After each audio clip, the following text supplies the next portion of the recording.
bon, effectivement, donc nous sommes maintenant connectés au réseau de YouTube. Alors, Monsieur Chartrand, je vous invite, je vous laisse la parole. Bonsoir tout le monde, bienvenue à cette assemblée de conseil. Je m'appelle Richard Chartrand, je suis le conseiller du district 5 normalement, mais ce soir exceptionnellement, je suis le maire suppléant. Je remplace Robert qui a une urgence familiale qui ne peut pas être là. OK? Je commence donc par l'ouverture de la séance et je demande un vote pour l'ouverture de la séance.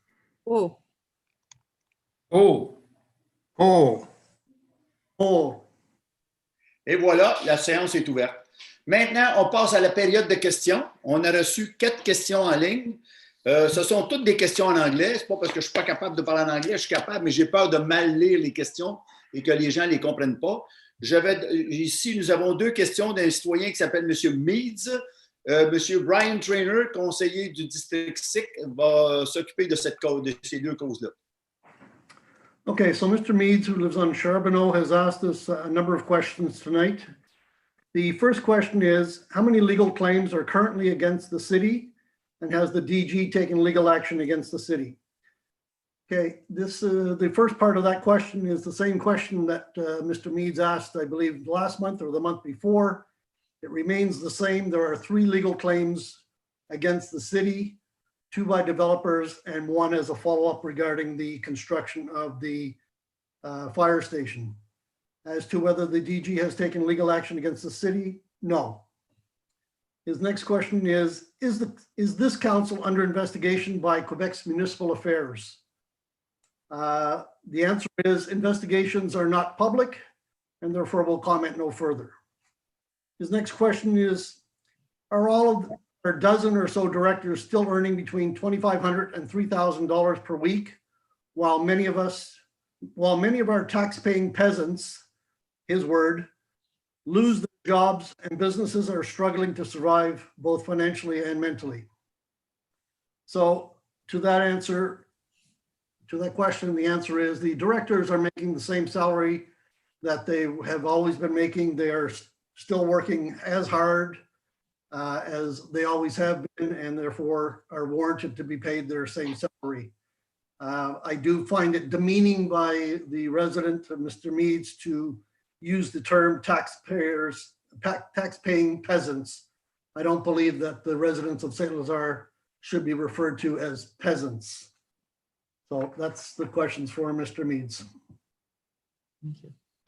There's another one. Well, the last question that he submitted, really, there is no question. He's complaining about an issue that happened many, many years ago that he still hasn't forgotten. In his words, I have never forgotten.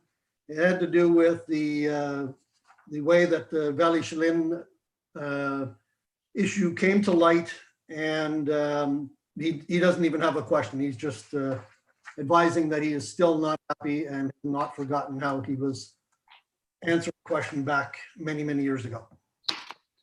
OK. Après ça, on a une autre question de Mme Linda Glasgow. Je demanderai à Geneviève la chance de répondre à cette question-là, mais par contre, cette question-là est adressée au maire qui n'est pas là ce soir, Robert Grimaudeau, mais elle va quand même faire un commentaire. Okay, this question to Mayor Grimaudeau. At the last council meeting in September, I had presented you with 3 questions regarding 1858 St. Charles property.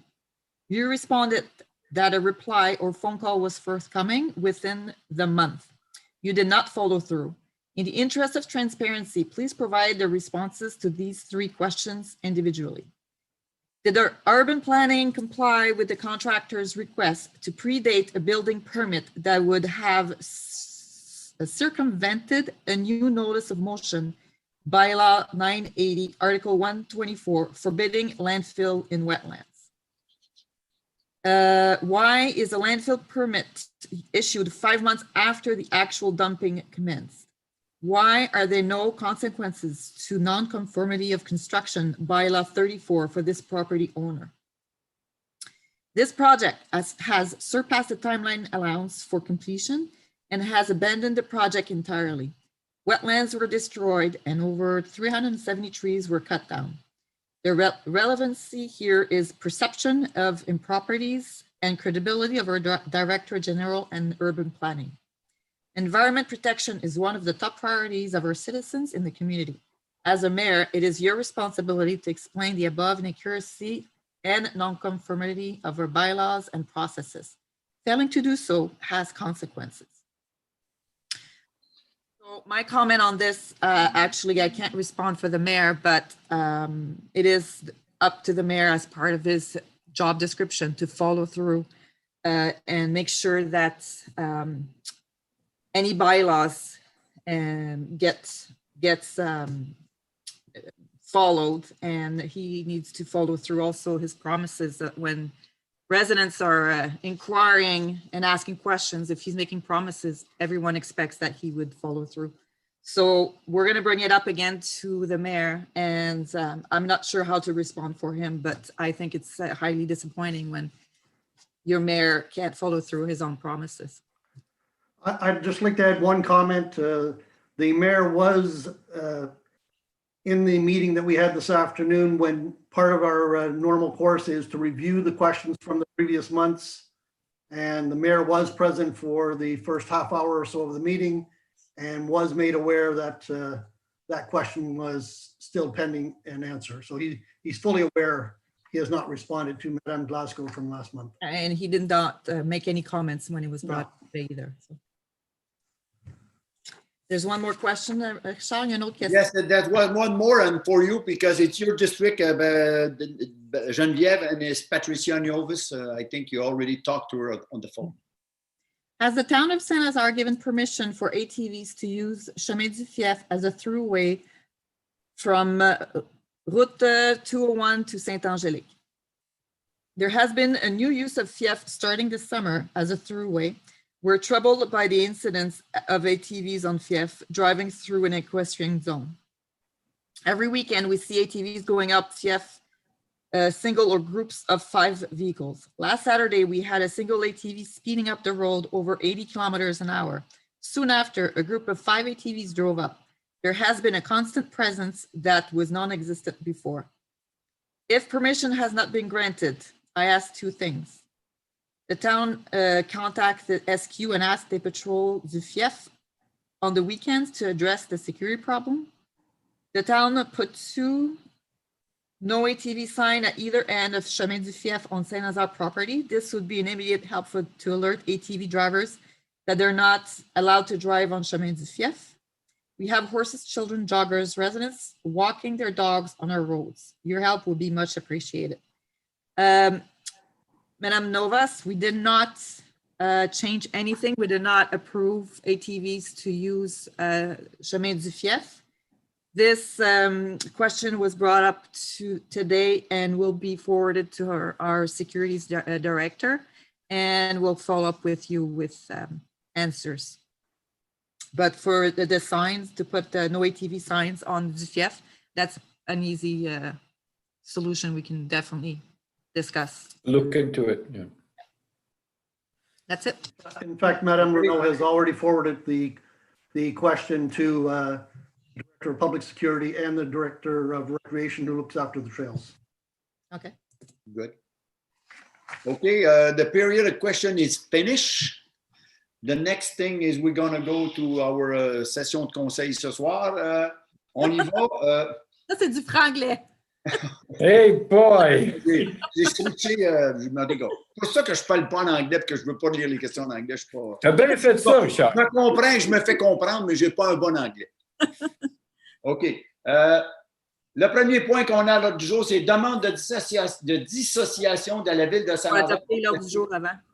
Hein? Ah oui, approuver. Adopter l'ordre. Excusez-moi. L'approbation de vote pour l'approbation de l'ordre du jour, s'il vous plaît. Cool. Oh. Oh. Oh. Et voilà. OK. Maintenant, le premier dossier qu'on a, c'est demande de dissociation de la ville de Saint-Lazare au territoire de la CMM. Alors, normalement, les gens qui nous visionnent ce soir et vous-même, Madame, Messieurs les élus, vous devez voir à votre écran le projet de procès-verbal. Donc, je veux juste un visuel qu'on me confirme que c'est bel et bien ce que vous voyez. Parfait, merci. Oui. Alors, effectivement, La première résolution est une demande de dissociation. On sait que la ville de Saint-Lazare fait partie de la Montérégie au niveau des unités administratives, tout comme Saint-Hyacinthe, Longueuil, Vaudreuil-Dorion et Rigaud. Autrement dit, c'est un immense territoire dont les réalités varient beaucoup d'un secteur à l'autre. La ville de Saint-Lazare fait également partie de la région de Vaudreuil-Soulanges et elle a souffert lors de la première vague de l'urgence sanitaire d'être comprise dans la communauté métropolitaine de Montréal. On fait référence aussi dans le préambule sur le fait que notre territoire est contigu à celui de la ville de Rigaud, où lors de la première vague, les écoles et les commerces ont pu rouvrir, contrairement aux établissements lazarois qui, eux, ont été contraints de respecter les règles de confinement. Pourtant, le territoire de la ville de Saint-Lazare n'est pas adjacent à celui de la ville de Montréal. Il est notamment séparé de la métropole par le pont de l'île aux Tourtes et par d'autres territoires municipaux. La Montérégie est composée de 14 municipalités régionales de comté et de l'agglomération de Longueuil. C'est donc la région administrative la plus populeuse du Québec après l'île de Montréal. Autre considération qui apparaît au préambule, les mesures sanitaires, soit les zones de couleur qui devraient donc être établies par MRC pour s'assurer plus de respect des réalités locales. Alors en fait, l'identification des paliers d'alerte quant à la gestion des conséquences de la pandémie dans plusieurs régions du Québec devrait être effectuée selon des divisions territoriales de MRC, notamment comme c'est le cas pour la capitale nationale et Chaudière-Appalaches. Alors, il est proposé ce soir de demander au ministre de la Santé et des Services sociaux de ne pas gérer les conséquences de la pandémie liée à la COVID-19 pour la population de la ville de Saint-Lazare en lui imposant les mesures qui sont applicables à la communauté métropolitaine de Montréal. En fait, on demande une application des mesures uniformément sur le territoire de la MRC de Vaudreuil-Soulanges et on demande également aux autres municipalités de notre MRC dans la même situation d'appuyer la présente demande. Vous demandez un vote? Tout à fait. Je voulais juste souligner avant de voter, la ville de Saint-Lazare ne demande pas d'être exclue de la zone rouge, la zone orange ou quoi que ce soit. On demande seulement vraiment d'être traité comme on devrait l'être et pas embarqué avec les réalités d'une ville urbaine comme Montréal. On n'est pas en ville urbaine, on n'a pas les mêmes réalités. On demande seulement d'être traité comme le reste de ce qui nous ressemble, la MRC. Ce n'est pas une demande de sortir de la zone rouge ou non, ça doit être traité séparément. Alors, je vote pour. Pour. Pour. Pour. OK, prochaine résolution, approbation des procès-verbaux de septembre. Alors, vous avez tenu 2 séances en septembre, une ordinaire le 8 septembre et une séance extraordinaire le 17. Les projets de procès-verbaux sont déjà disponibles sur le site Internet de la Ville. Alors, c'est l'approbation officielle qui vous est demandée ce soir. Un vote, s'il vous plaît? Pour. Pour. Pour. Pour. Et voilà. Prochaine résolution, projet de règlement 1093 modifiant les règlements RMH 399 et 2020. Alors, en fait, c'est les RMH 399-2020 et le règlement 637 qui sont proposés, où les modifications sont proposées. En ce qui concerne le règlement 637, il concerne l'utilisation des parcs municipaux. Les 2 modifications proposées sont tout d'abord d'exiger que toute personne qui circule à cheval sur un sentier soit membre du club équestre Les Forestiers et d'interdire d'emmener un animal dans un jeu d'eau qui est inclus dans un parc municipal. L'autre série de modifications vise le règlement RMH 399-2020 qui est relatif à la circulation. Plus précisément, le changement envisagé est de modifier la vitesse sur une portion de l'avenue Bédard pour la réduire à 40 km/h. On sait qu'actuellement, c'est 50 km/h, plus précisément entre le chemin Sainte-Angélique et le chemin Sainte-Élisabeth. Alors, dans ce cas-ci, il n'y a pas de vote, M. Chartrand. Il s'agit d'un avis de motion. Le projet de règlement sera proposé pour adoption à la prochaine séance en novembre. Par contre, vous avez une prochaine résolution que je vous laisse présenter, le numéro 317. Autorisation de paiement d'une facture de la firme Muni Conseil Avocat. Alors, ce sont des résolutions adoptées en avril et en septembre de cette année qui ont autorisé la conclusion du contrat de service professionnel. Une facture a été reçue et l'objet de la résolution de ce soir est d'en autoriser le paiement. Le montant de la facture est de 5 569,10 $. On vote, s'il vous plaît. Pour. Pour. Pour. Pour. OK, la prochaine résolution, accessibilité d'une étude hydrogéologique. Juste auparavant, je vous propose de faire le traitement d'une réclamation. Donc, il y a Moi, j'ai tout par-dessus. il n'y a pas de problème. Il y a une résolution qui est proposée pour traiter une réclamation qui a été reçue à la Ville puis analysée par les élus. Le projet de résolution propose de refuser la réclamation dont le dossier municipal apparaît à l'écran. On peut voter dessus? Oui. Vas-y. Pour. Pour. Et voilà. Accessibilité d'une étude hydrogéologique. Alors, c'est une étude qui a été produite au nom en fait, à la demande de la Ville en 2014. Certaines portions de l'étude ne sont pas accessibles en vertu de la loi sur l'accès. Alors, il est proposé ce soir de rendre accessible l'étude hydrogéologique et de la rendre en fait accessible sur le site Internet de la Ville pour le bénéfice des gens. On vote, s'il vous plaît. Pour. Pour. Pour. Pour. Prochaine résolution, une embauche d'un chef aux opérations. Alors, il y avait déjà eu une embauche intérimaire qui avait été réalisée précédemment. Ce soir, on procède à une embauche à titre permanente. Alors, c'est M. Patrick Séguin qui serait désigné comme chef aux opérations à compter du 14 octobre 2020. Les conditions de travail sont celles prévues à l'entente de travail sur le sujet et la dépense et le paiement de la rémunération sont déjà autorisés par la résolution sur les dépenses incompressibles. La prochaine résolution, Une résolution qui fait plaisir au Conseil de faire, puisque c'est que la personne le mérite vraiment. Autorisation de paiement d'une On doit On n'a voter. pas voté encore. excusez, votez, s'il vous plaît. Pour. Pour. Pour. Pour. OK. Merci. Tu es trop excité pour la prochaine. Bon, on y va. OK. Pour quelqu'un qui le mérite vraiment, autorisation de paiement d'une prime en raison d'une fonction intérimaire. Alors, on fait référence au préambule à une résolution de janvier de cette année qui désigne, entre autres, moi-même comme personne pour assurer l'intérim en cas de l'absence du directeur général. Alors, il est absent pour une période indéterminée depuis mars dernier. Le Conseil désire faire un ajustement salarial pour reconnaître les responsabilités additionnelles qui sont assumées pendant l'intérim. Alors, il est proposé d'accorder une prime salariale de 15 % du taux horaire du salaire de greffière à la personne qui assure l'intérim, alors en l'occurrence moi-même.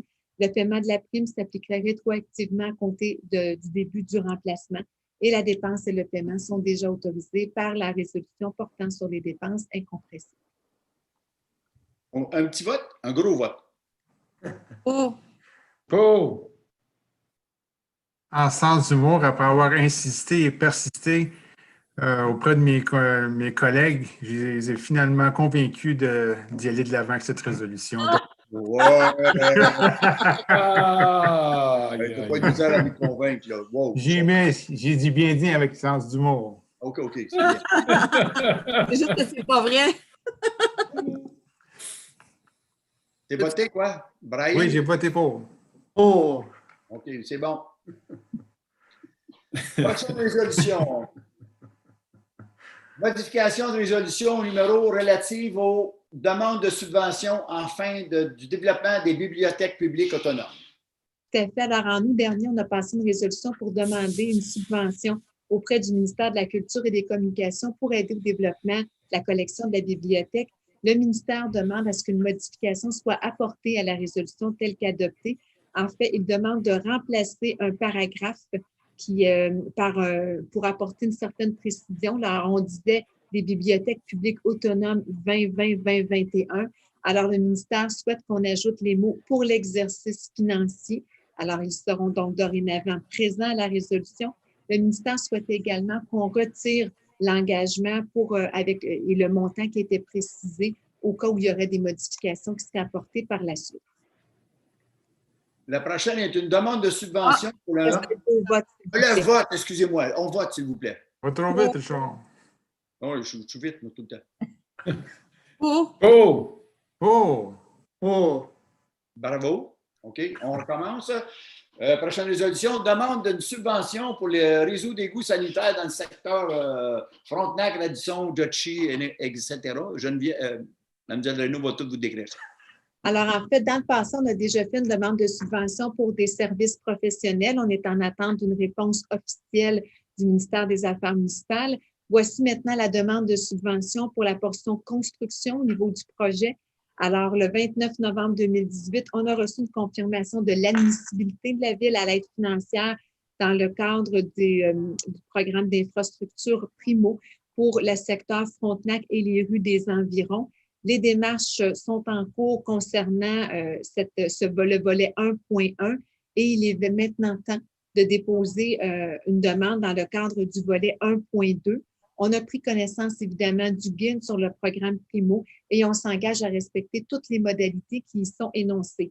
Alors, l'objectif de la résolution est donc de confirmer les engagements de la Ville au niveau des modalités qui sont prévues au guide, au niveau des coûts admissibles, il faudra payer notre part, et aussi des coûts non admissibles et des dépassements de coûts qui seront évidemment assumés par la Ville. On autorise également le dépôt de la demande financière dans le cadre du volet 1.2 du programme Primo, je m'excuse. Et en fait, on autorise le directeur du service des infrastructures à signer tous les documents qui sont requis pour donner suite à la résolution. Vous pouvez procéder au vote. Pour. C'est ça. Pour. Pour.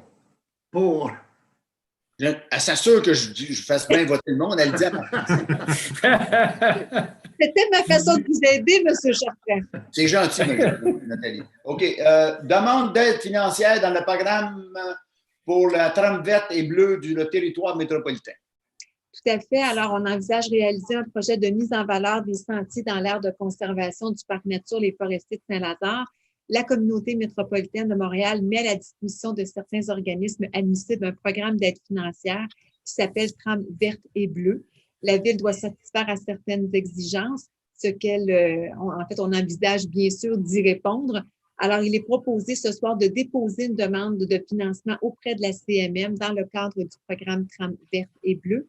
On signifie à la communauté métropolitaine de Montréal notre engagement à assumer notre part d'investissement, à réaliser les activités listées dans la demande de financement, à maintenir un accès permanent, public et gratuit au terrain qui est visé par la mise en valeur, ou si requis, établir une tarification qui sera la même pour l'ensemble de la CMM.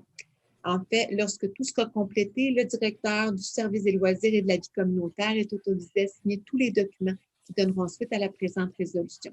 Alors, M. Chartrand, vous pouvez demander le vote. On y va. Pour. Pour. Pour. Pour. Bravo, c'est bien voté. OK. Installation de deux dômes dans la rue Capitaine. Préalable, on a des Vraiment. comptes à payer. On a un petit peu plus de 4 millions. En fait, ça Pas trop peut vite, être hein? 4 469 947 et 55. Alors, si c'est possible pour vous d'approuver le paiement des comptes. On y va. Pour. Pour. Pour. Pour. Vous voyez que ça irait bien plus vite avec moi, les assemblées de conseil. Vous en faire changer tout le temps d'un fleuve du tapis, vous autres, tous les règlements après l'autre. Richard, je m'excuse. Est-ce que tu suis l'écran que Nathalie a déroule ou tu suis ton propre. Ben, je peux jouer avec mon écran à côté, ou pour la prochaine me prendre d'avance, là, mais Ah, OK, mais peut-être que c'est mieux que tu suis l'autre, ça va moins vite. oui, c'est vrai. Je peux vous les mettre en gris. Je peux pointer ma flèche dessus. Installation de dos d'âne sur la rue des Capucines et Forest Hill.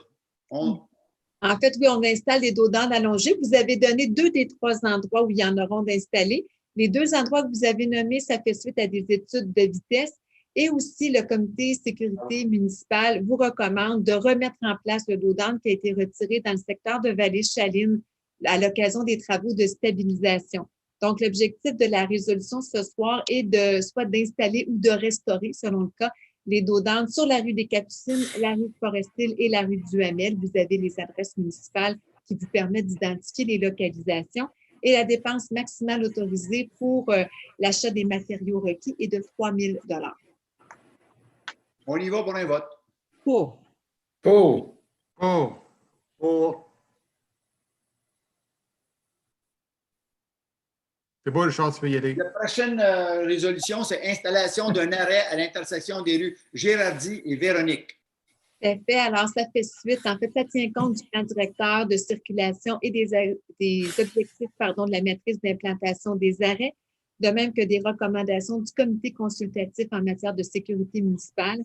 Alors, le projet de résolution vise à installer des panneaux d'arrêt dans toutes les directions à l'intersection des rues des Gérardi et des Véroniques. Un vote, s'il vous plaît. Pour. Pour. Pour. Pour.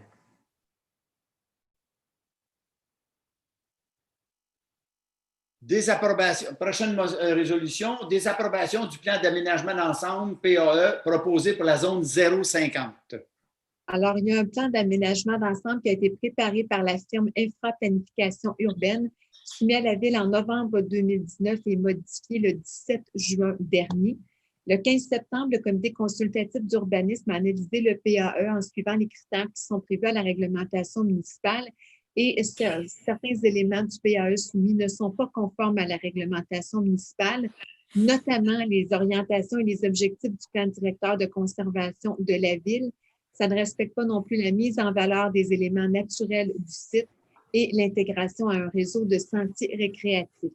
Alors, entre autres, pour ces motifs, le CCU recommande au Conseil de refuser le PAE et c'est ce qui est proposé dans le projet de résolution.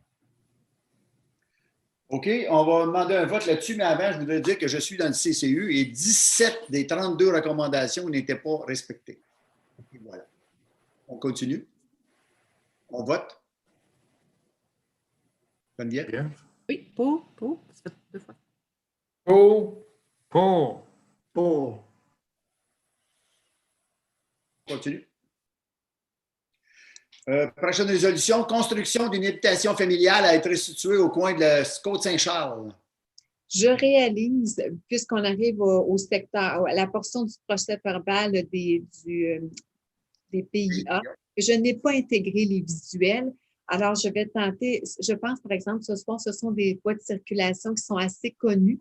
Donc, j'espère que cette omission de ma part ne posera pas problème aux gens. Alors, c'est la Côte-Saint-Charles, évidemment, ne nécessite pas une grande présentation. C'est la voie centrale La Collectrice qui vous relie, entre autres, à l'autoroute 40. Alors, dans ce cas-ci, l'analyse a été faite le 15 septembre par le comité consultatif d'urbanisme. Les matériaux proposés pour la construction d'une habitation unifamiliale apparaissent à l'écran. Le projet respecte les critères qui sont prévus à la réglementation municipale et le CCU recommande d'accepter le PIA. Un vote, s'il vous plaît. Pour. Pour. Pour. Pour. OK. Prochaine résolution. Travaux de rénovation extérieure pour le bâtiment principal situé au 1533 Saint-Angélique. Alors, le chemin Saint-Angélique est un autre axe d'importance. Dans ce cas-ci, il s'agit de rénovation extérieure pour le bâtiment qui est au 1533. Alors, vous avez les modifications proposées qui apparaissent à l'écran. Donc, remplacement de fenêtres, modification de la couleur du cadrage et remplacement de la porte verte. Le projet respecte les critères et les objectifs de la réglementation municipale et le CCU recommande au Conseil d'aller de l'avant. Un petit vote, s'il vous plaît. Pour. Pour. Pour. Pour. Travaux d'aménagement paysager pour le bâtiment commercial situé au 1710 Saint-Angélique. Alors, qui était connu, entre autres, pour l'emplacement d'un restaurant, si ça peut aider les gens à se localiser. Donc, sur le chemin Saint-Angélique, les modifications qui sont proposées au niveau de l'aménagement apparaissent à l'écran. Donc, on parle, entre autres, d'un trottoir de béton, d'une plantation de haies, d'une pose de pelouse. Le projet respecte les critères qui sont prévus à la réglementation municipale et le CCU recommande d'aller de l'avant. Un vote, s'il vous plaît. Pour. Pour. Pour. Pour. Travaux de rénovation extérieure pour le bâtiment commercial au 1771 Saint-Angélique. Alors, encore une fois, le résumé des modifications qui seront apportées au niveau du toit, des profils, des encadrements sont résumés à l'écran. Le projet respecte les critères qui sont prévus au règlement sur les PIA et le CCU vous recommande de l'accepter. Un vote. Pour. Pour. Pour. Pour. Remplacement du panneau de l'enseigne détachée existante au 1943 chemin Saint-Angélique. Donc, c'est la VAP Shop, en fait, qui va remplacer le panneau du commerce. Le projet tel que présenté respecte les critères prévus à la réglementation municipale et le CCU recommande l'acceptation du PIA. Un vote? Pour. Pour. Pour. Pour.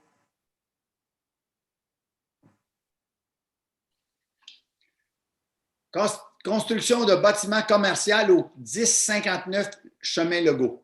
Alors, le chemin Legault est tout près, en fait, c'est un point de connexion avec la route de la Cité des Jeunes, tout près de l'ensemble immobilier de la Cité des Champs et de la Cité des Papillons. Alors, dans ce cas-ci, l'analyse a été faite le 15 septembre dernier par le CCU. Les matériaux proposés apparaissent à l'écran et le projet respecte les critères prévus à la réglementation municipale, de sorte que le CCU recommande l'acceptation du PIA. Un vote? Pour. Pour. Pour. Pour. Prochaine résolution? C'est la Modification. Oh, excusez-moi. Allez-y. Oui, Nathalie. OK. En fait, c'était à vous d'y aller. C'est que j'ai eu l'impression que... Donc, OK, je suis correct, c'est désolée. bon. Alors, c'est la modification du bâtiment commercial qui est au 1181 chemin Legault. Donc, on est toujours au même endroit sur le territoire. Dans ce cas-ci, c'est par l'ajout de fenêtres au niveau de la façade avant et de la façade latérale. Encore une fois, le projet respecte les critères qui sont prévus à la réglementation municipale et le CCU vous recommande d'aller de l'avant. Un vote? Pour. Pour. Pour. Pour.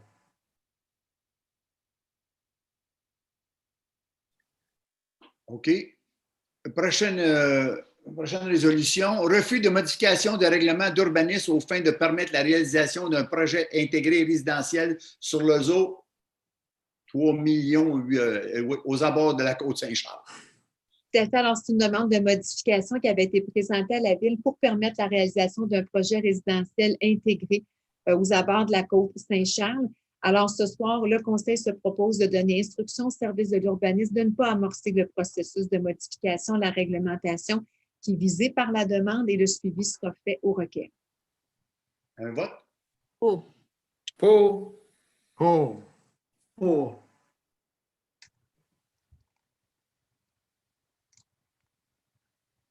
Suivi à des offres d'acquisition des lots municipaux.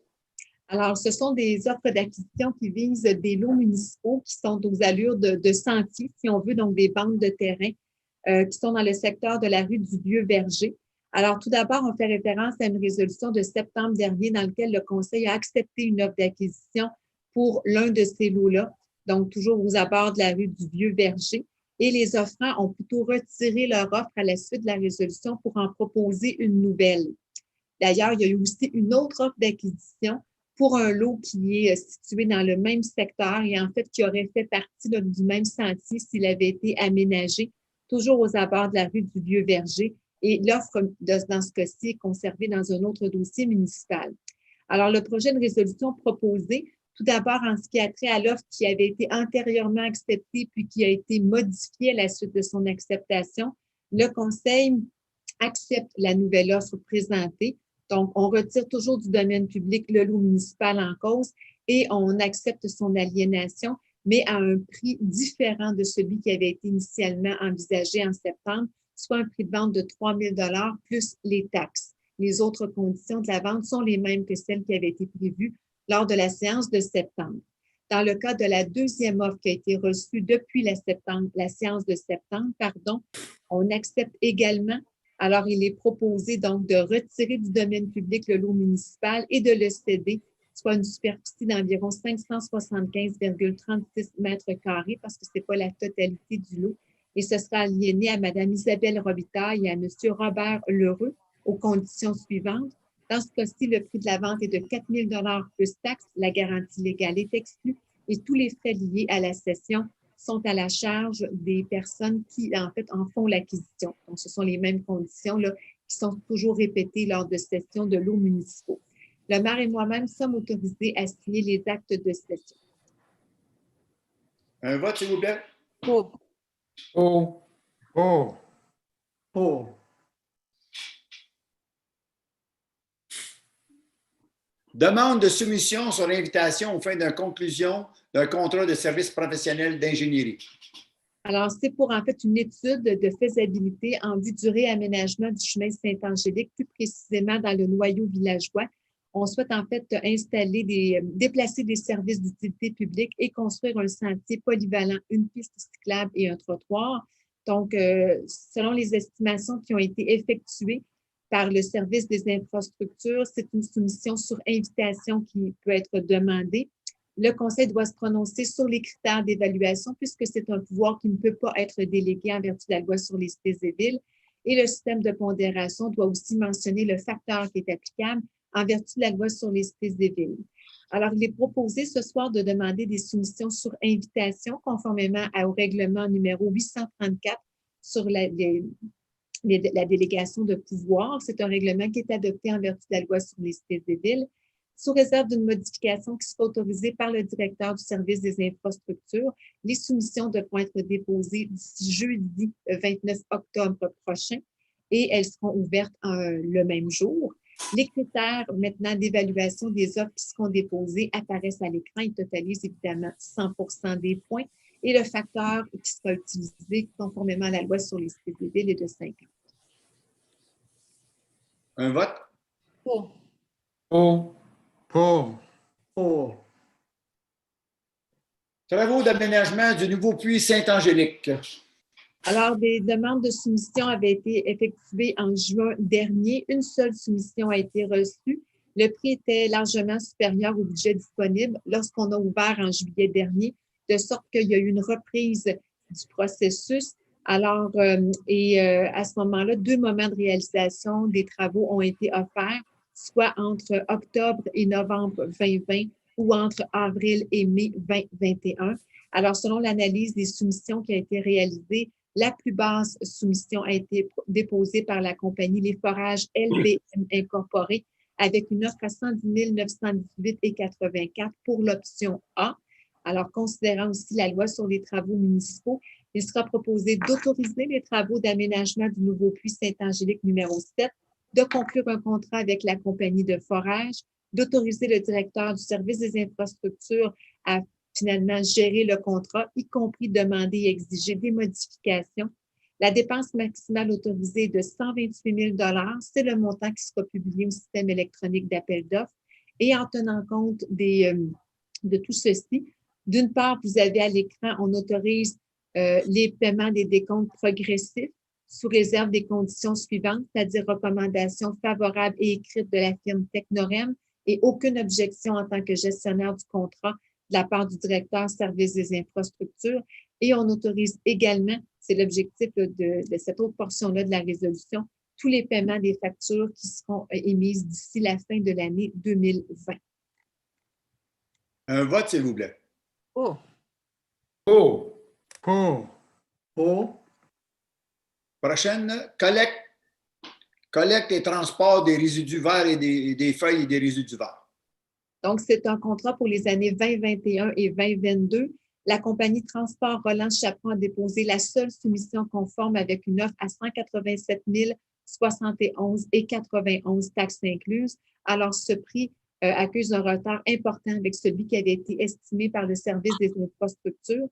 Conformément à la loi sur les cités et villes, on avait toutes les conditions remplies pour entreprendre des pourparlers avec le fournisseur, dans ce cas-ci étant le seul. Alors, il est proposé ce soir de conclure un contrat avec la compagnie, mais pour un montant de 151 335,84 taxes incluses. Et c'est ce montant qui sera considéré pour l'inscription au système électronique d'appel d'offres. Évidemment, comme il s'agit d'un contrat qui débutera en 2021, la dépense sera prévue au budget de l'année 2021, de même qu'au budget de l'année 2022. OK, avant le vote, je voudrais rappeler que ce n'est pas pour 1 an, mais pour 2 ans, cette soumission-là. C'est donc 2 années en ligne avec le même contrat. On vote, s'il vous plaît. Moi, j'aimerais juste faire un petit commentaire là-dessus. On peut comprendre qu'il y a des personnes, des résidences, parce que c'est difficile de savoir quoi faire avec toutes les feuilles, mais c'est quand même un gros montant à dépenser pour ramasser des feuilles. Puis je pense qu'il y a plusieurs manières, d'autres manières qu'on peut tous entreprendre justement pour disposer de nos feuilles. Et peut-être avant de penser de mettre vos feuilles dans des sacs, essayer d'autres solutions. Peut-être qu'on pourrait économiser un peu de sous si on avait d'autres initiatives de nos résidents qui seraient peut-être un peu plus raisonnables. Pour. Pour. Pour. Pour. Prochaine résolution. Acquisition et installation d'un système de caméras de surveillance et de contrôle à l'accès de l'usine Saddlebrook suite au feu, je crois. En fait, oui, il y a eu effectivement un incendie dans la salle électrique. Tout est rétabli, je rassure la population. Ce n'est pas un événement qui a été largement publicisé. Par contre, le projet d'installation des caméras, lui, était prévu au plan triennal des immobilisations qui a été adopté en décembre dernier. Donc, c'était un projet qui était prévu. Alors, on a fait les vérifications de prix et dans ce cas-ci, on vous propose d'aller avec un contrat avec la compagnie Alarme IPS à un montant de 6 716,84 $. C'est pour l'achat de l'installation de systèmes de caméras IP et de contrôle des accès à l'usine Saddlebrook. La dépense maximale autorisée de 7 500 $ et ce sera même l'excédent de fonctionnement non affecté au 31 décembre dernier. On vote, s'il vous plaît. Pour. Pour. Pour. Pour. Réception des travaux pour Vallée-Chaline. On a quelques réceptions de travaux ce soir. La première concerne effectivement Vallée-Chaline, où on a fait des travaux de stabilisation des berges et des talus. À la séance de septembre, on avait eu une réception provisoire partielle. Donc, on complète ce soir la réception provisoire. Elle sera dorénavant complète et terminée. Donc, la nouvelle inspection requise pour cette portion-ci a été réalisée le 9 octobre dernier. C'est les services EXP qui recommandent de procéder à la réception provisoire des travaux sous réserve de certains éléments de végétalisation qui seront effectués un petit peu plus tard. Alors, il est proposé ce soir de procéder à la réception provisoire des travaux après, à l'exception de certains éléments de végétalisation des sites qui font l'objet d'une retenue spéciale après correction des déficiences, telle qu'identifiée à une liste qui a été dressée par la firme EXP. Le Conseil autorise également une libération partielle des retenues, soit l'autre partie du 5 % pour la compagnie Loisel. Et vous voyez les conditions qui doivent être respectées à l'écran. Ce sont des conditions standards, c'est-à-dire il faut que le contrat soit respecté, qu'il y ait une recommandation favorable et écrite de la firme d'ingénierie chargée de la surveillance des travaux, de même qu'aucune objection du directeur du service des infrastructures dans ce cas-ci, puisqu'il est le gestionnaire du contrat. Un vote, s'il vous plaît. Pour. Pour. Pour. Pour. OK, la prochaine résolution, resurfaçage des voies publiques en 2020. Il y a un contrat qui a été conclu en avril dernier et qui a, avec la compagnie Roxborough Excavation pour le resurfaçage de voies publiques. Alors, vous voyez les voies qui ont été resurfacées, elles apparaissent à l'écran. Évidemment, ce sera possible de consulter le tout de manière plus détendue lorsque vous pouvez prendre connaissance du procès-verbal qui sera déposé sur le site Internet de la Ville d'ici la fin de la semaine.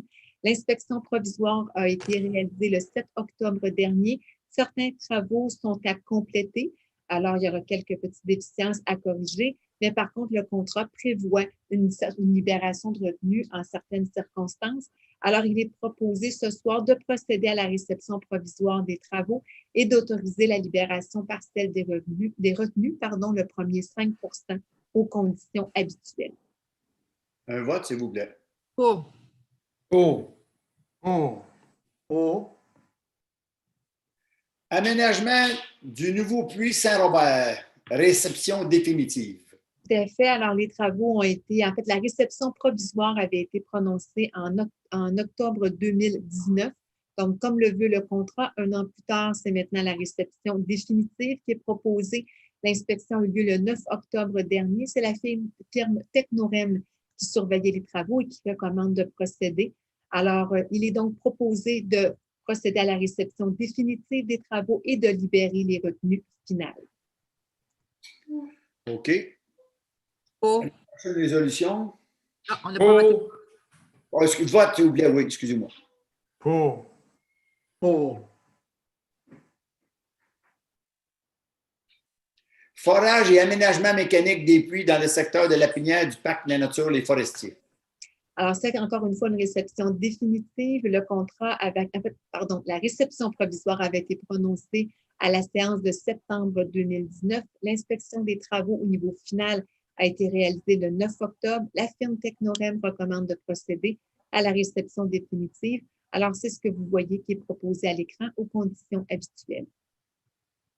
Un vote, s'il vous plaît. Pour. Pour. Pour. Pour. Prolongement de l'aqueduc et de l'égout sanitaire vers la route de la 872 Cité des Jeunes. Alors, la réception provisoire a été prononcée encore une fois en septembre 2019. L'inspection finale des travaux aux fins de la réception définitive qui est proposée ce soir a eu lieu le 14 septembre dernier. Alors, il est proposé d'aller de l'avant avec la réception définitive et de permettre au directeur service des infrastructures de remettre la garantie bancaire. Un vote. Pour. Pour. Pour. Pour. Une autre réception définitive, le remplacement du ponceau dans Vallée-Chaline. Tout à fait. Alors, dans ce cas-ci, la réception provisoire avait été ordonnée en octobre 2019. L'inspection finale a eu lieu le 7 octobre dernier.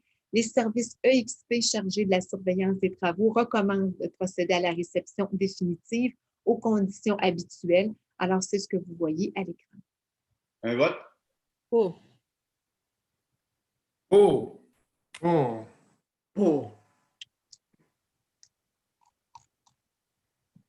Entente intermunicipale aux fins d'intervention spécialisée. Espace Alors, clos et sauvetage en hauteur.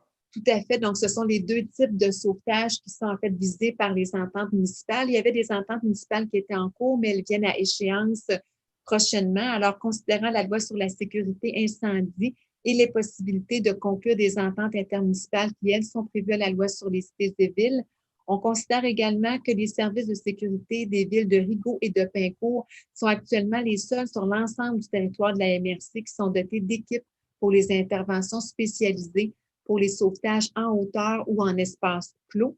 Alors, il est proposé ce soir d'approuver les projets d'entente qui ont été, en fait distribués par les deux villes concernées et d'autoriser le maire et le directeur général ou en son absence, la personne dans le fond qui assume l'intérim pour signer les ententes à intervenir. Un vote. Pour. Pour. Pour. Pour. Modification de l'entente intervenue quant à la mise en place d'une unité de soutien technique où il y a en collaboration avec les services préhospitaliers d'urgence de la Montérégie. Donc, il y a une entente qui est en cours pour l'unité de soutien technique qui vise en fait le transport des patients bariatriques. Les tarifs ont été modifiés à la hausse. Alors, il est proposé d'accepter les modifications proposées à l'entente qui est actuellement en cours et d'autoriser le maire et moi-même à signer tous les documents qui donneront suite à la résolution. Un vote, s'il vous plaît. Pour. Pour. Pour. Pour. Et là, je ne pourrais plus bien me tromper, là, je vous le dis. Là. Puisque. Il vous en reste juste une. Il m'en reste juste une. C'est une facile, c'est la levée de la séance. Avant, il faut que je dépose les documents. Je le savais. Alors, je vais faire un dépôt officiel, donc soit la liste des engagements qui est en date du 5 octobre dernier et la liste des personnes qui ont été embauchées depuis la dernière séance conformément au règlement 834, qui est un règlement qui délègue notamment ce pouvoir-là. Et maintenant, vous pouvez lever la séance. OK, bien là. On vote pour la... Est-ce que quelqu'un a quelque chose à dire dans le conseil avant de lever cette séance-là? Bravo, Richard, t'as passé au travers. T'as bien fait. Je n'ai vraiment pas été bon à soir. Je veux dire, je ne sais pas ce que j'avais. Je pense que je travaillais avec 2 écrans, puis là, quand tu m'as corrigé, je pense que tu n'as pas une bonne idée. Je lisais d'avance qu'est-ce qui se passait, puis je manquais à des gars. Anyway, je sais pas. C'est correct, t'as bien fait. Oui. De toute façon, ce n'est pas important. T'as passé au travers. Eh oui. Formalité. OK, bon. Bonne fin de COVID à tous les Un vote, Richard, un vote. Oui, c'est ça. Un vote pour la levée de la séance? Pour. Pour. Pour. Pour. C'est fini. Donc, le projet de procès-verbal sera déposé d'ici la fin de la semaine sur le site Internet de la Ville.